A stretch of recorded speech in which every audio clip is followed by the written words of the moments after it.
ఈ డీమార్ట్‌లో జనాలకి పని పాట లేదబ్బా! మంత్ స్టార్టింగ్ లేదు, ఎండింగ్ లేదు. పగలు లేదు, రాత్రి లేదు. ఎప్పుడు చూడు జనాలు ఉంటూనే ఉంటారు. అచ్చం మాలాగే. నాకు తెలుసు ఫస్ట్ నేను అలా అనంగానే మీరేమంటారు? "నువ్వు లేవా డీమార్ట్‌లో" అంటారు. అందుకే ఫస్ట్ నన్ను నేను తిట్టేసుకున్నాననుకోండి, నేను హ్యాపీగా ఉంటాను, మీరు హ్యాపీగా ఉంటారు. సరే ఎప్పుడు షాపింగ్ ఏం చేస్తాను చెప్పండి? షాపింగ్ చేస్తూ కాసేపు మాట్లాడుకుందామా? దానికన్నా ముందు మీరు ఫస్ట్ నా ఛానల్‌ని సబ్స్క్రైబ్ చేసుకున్నారా లేదా?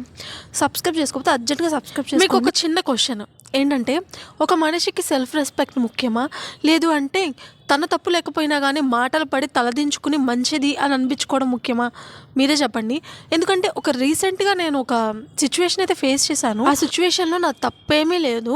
నేను ఒక పర్సన్ మాట్లాడుకుంటుంటే మధ్యలో ఇంకొక పర్సన్ దూరి అస్సలు సంబంధం లేని మాటలన్నీ మాట్లాడారు. తిట్టారనుకోండి నేను కూడా రివర్స్‌లో ఏదో ఒకటి అనేసేస్తాను.